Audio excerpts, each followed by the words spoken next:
الحمد لله رب العالمين يا رب.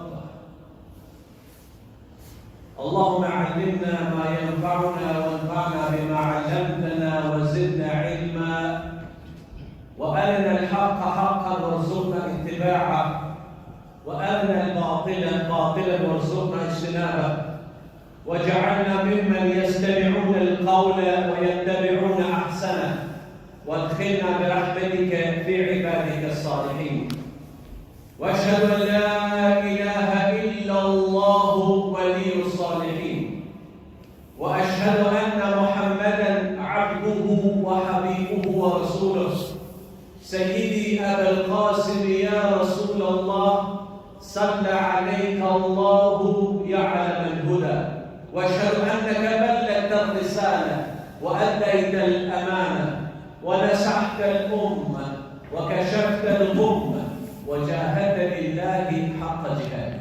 عباد الله، يقول الله تبارك وتعالى في محكم تنزيله: يا أيها الذين آمنوا اتقوا الله حق تقاته ولا تموتن إلا وأنتم مسلمون. يا أيها الناس اتقوا ربكم الذي خلقكم من نفس واحدة وخلق منها زوجها وبث منهما رجالا كثيرا ونساء، واتقوا الله الذي تساءلون به والارحام ان الله كان عليكم رقيبا. يا ايها الذين امنوا اتقوا الله وقولوا قولا سديدا يصلح لكم اعمالكم ويغفر لكم ذنوبكم، ومن يطع الله ورسوله عظيما. أما بعد، فإن أصدق الحديث كتاب الله، وخير الهدي هدي محمد صلى الله عليه وسلم، وشر الأمور محدثاتها، وكل محدثة بدعة، وكل بدعة ضلالة، وكل ضلالة في النار. My dear brothers and sisters in Islam, I greet you all with Assalamu alaikum wa rahmatullahi ta'ala wa barakatuh. All praise is due to Allah. We bear witness and we testify that there is no deity worthy of worship except Allah subhanahu wa ta'ala. And we bear witness and we testify that Muhammad sallallahu alayhi wa sallam is his messenger and his slave.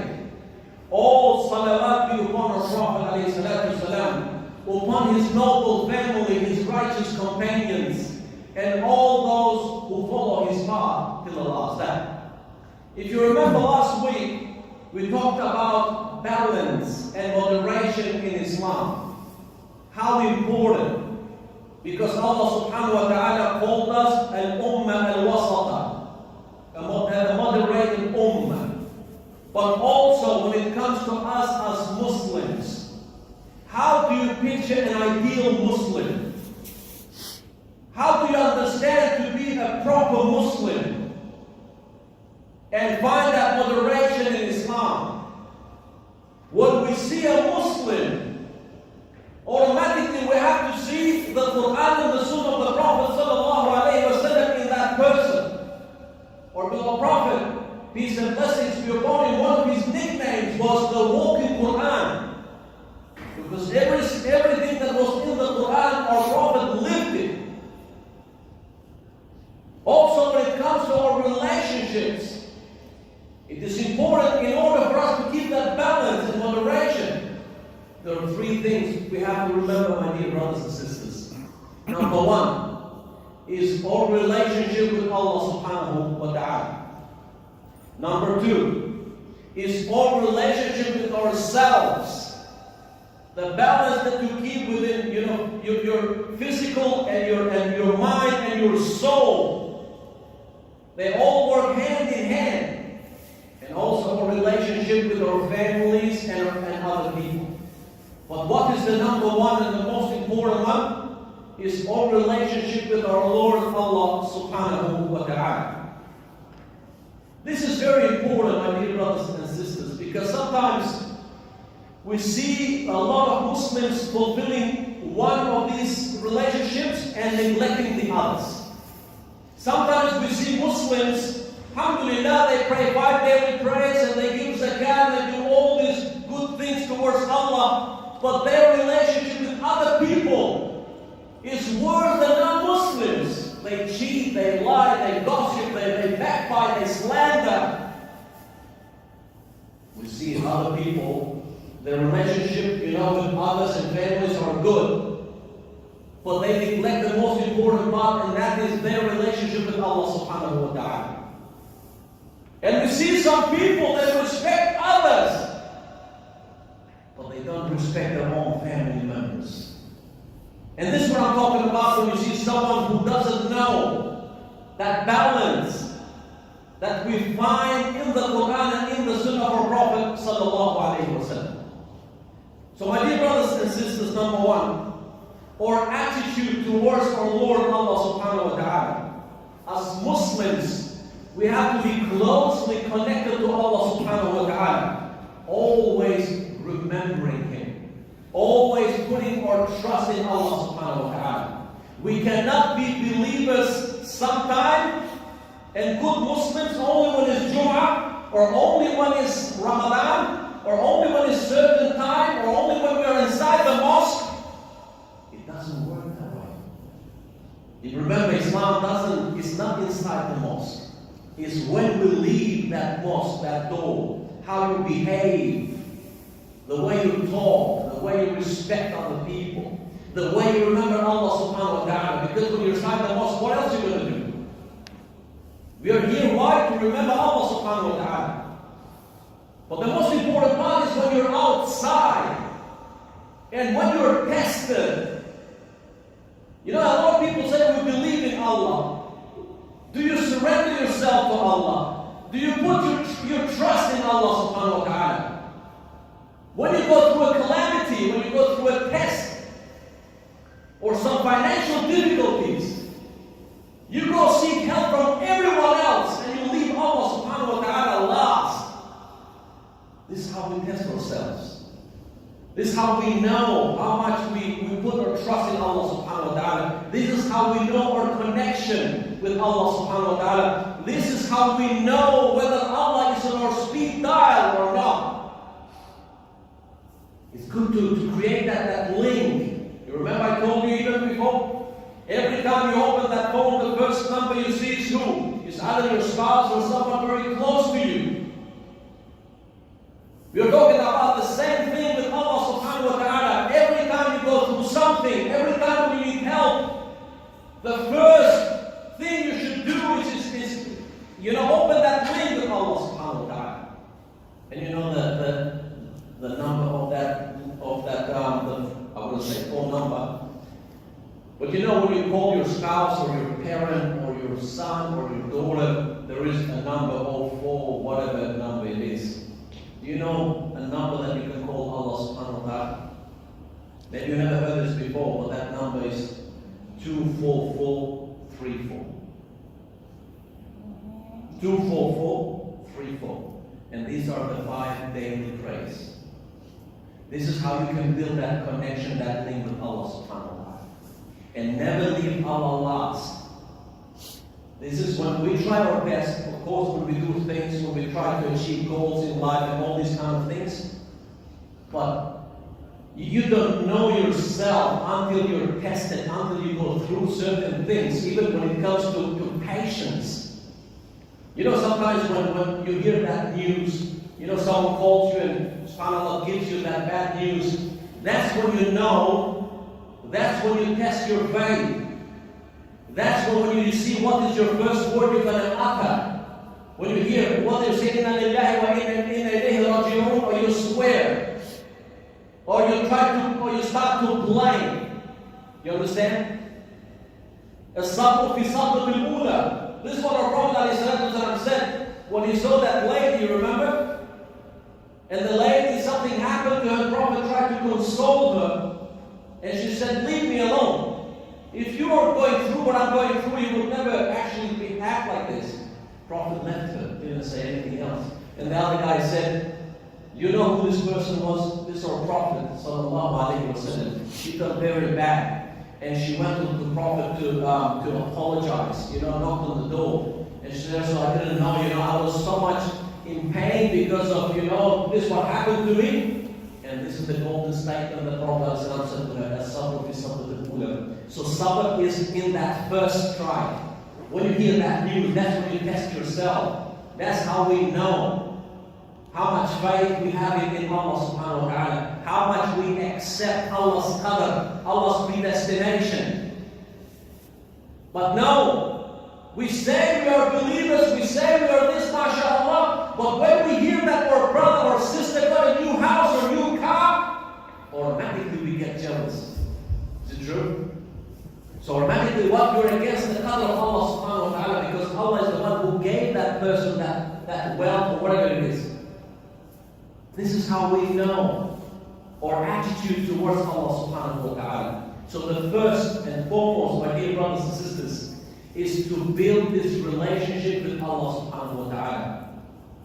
If you want to be successful in this world, and if you want to have hope for the hereafter, it is for us, and this is the time, to rebuild our relationship with Allah subhanahu wa ta'ala. Our relationship with Allah subhanahu wa ta'ala. And that is when you're in public and when you're alone.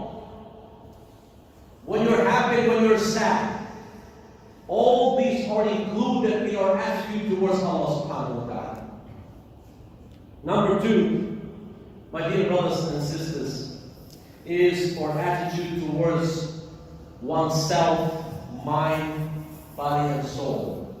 So even when it comes to our bodies, the way that we look after ourselves or our bodies, and these bodies that we have, remember, you have done nothing for you to deserve the body that you have today. Someone Allah has tested from birth without, may Allah forbid, without legs or without feet or without hand or without one eye. We see these things every single day. But Allah did not test you with that. Allah gave you a healthy body. And Allah said, وَفِي أَنفُسِكُمْ أَفَلَا تُبْصِرُونَ. Even in yourselves, can't you see the way that I created you, the body that I gave you? What did you give for you to deserve this body? We have given nothing. So look after your body. Because it's amana, it's trust from Allah subhanahu wa ta'ala. Or the Prophet, he said, indeed, a strong believer, and he said strong believer, physically strong, is more beloved to Allah subhanahu wa ta'ala than a weak believer. Now, this is something as a side note, and I want you not to take it personal. We have a lot of our youth, mashallah, our kids, that they go to gym, and people that, they do the exercise. This is part of the sunnah of the Prophet sallallahu alaihi wasallam. Remember, this is very, very important. But when you go overboard, so you're training, but with training you go and take things, substances that actually, instead of benefiting you, that they harm you.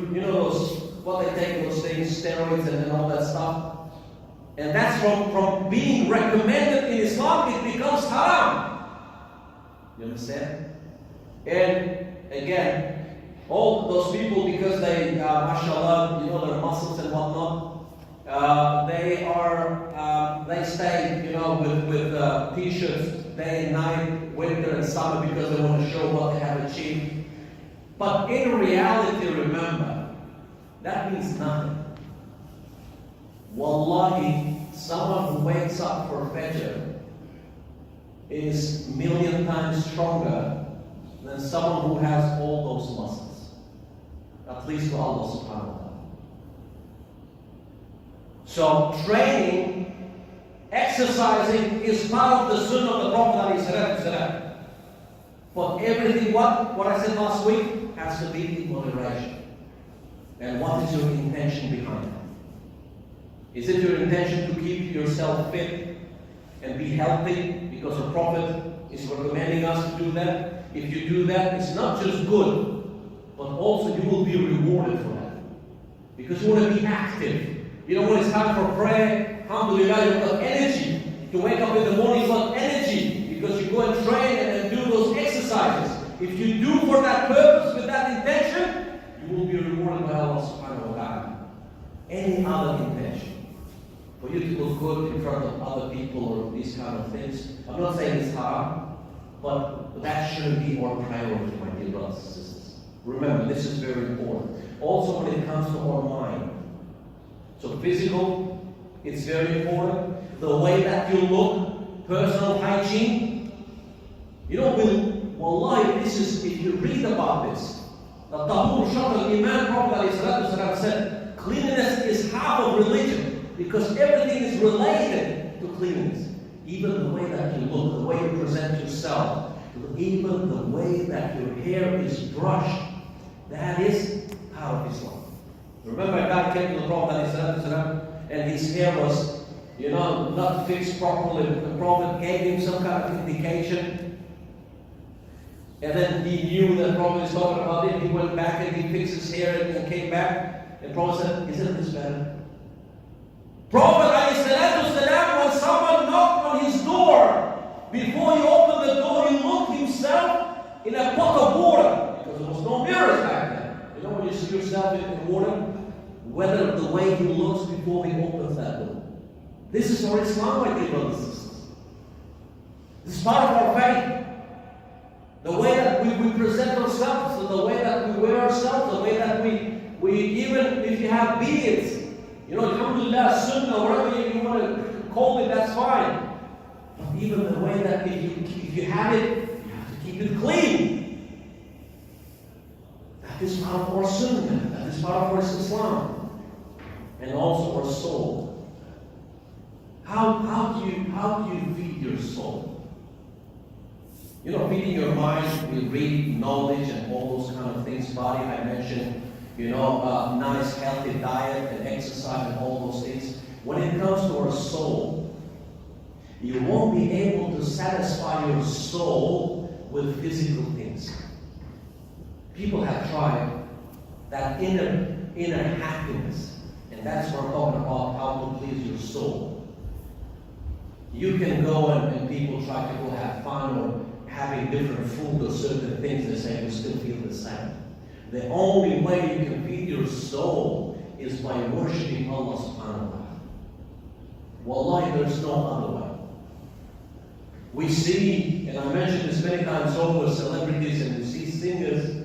They have fame and they have money and they have this. They try to achieve that. They want to satisfy their soul through these physical means and they never achieve that. And some of them, they say, I'll try everything and nothing satisfies me. And what they do is, subhanAllah, they go in their lives and commit suicide and all those kind of things. You won't be able to achieve that through physical means. That is only by worshiping Allah subhanahu wa ta'ala. And the last but not least, my dear brothers and sisters, and that is our attitude towards our family and other people. And when I say family and other people, do you know who comes first? It's always your family. And within your family, do you know who comes first? Always your parents. And if you want to choose among your parents, who comes first is your mom. So Islam says everything is clear. Or Prophet ﷺ, even when you work to provide for yourself and your family, Prophet ﷺ, what did he say? If you give one dinar, one dirham, for the sake of Allah, to build a mosque. If you give one dinar, to help the poor. If you give one dinar to free a slave. If you give one dinar for your family, he said, do you know which one is the best dinar, the best dollar that you have given? The one that you have given towards your family. Not even for the sake of Allah, not even to the poor, not even to build a mosque. The best dollar that you have given is for your family. So for you and for us that work hard and you go early in the morning to work and to provide for your family, feel proud. Because it's like giving in charity. You're working for your family to provide for them the honorable way. To give them halal food, halal clothes, everything halal. And that affects even our relationship with Allah subhanahu wa ta'ala. You remember when a person prayed to Allah and said, his dua is not answered. What did the Prophet ﷺ say? How can Allah answer his dua when his clothes are haram, his food is haram, his stomach is haram, everything is haram about him, and he expects Allah to answer his dua? Family always comes first. You can never tell me, or I can never tell you, how good I am with you guys. If you want to test yourself how good you are, go ask your family members. If your parents are still alive, ask them. If your spouse, your children, whoever you've got at home, you ask them about you and you will know what kind of person you are. You don't have to be good towards me if you're not good towards your own family. Because we see each other how often? Once a week, twice a week.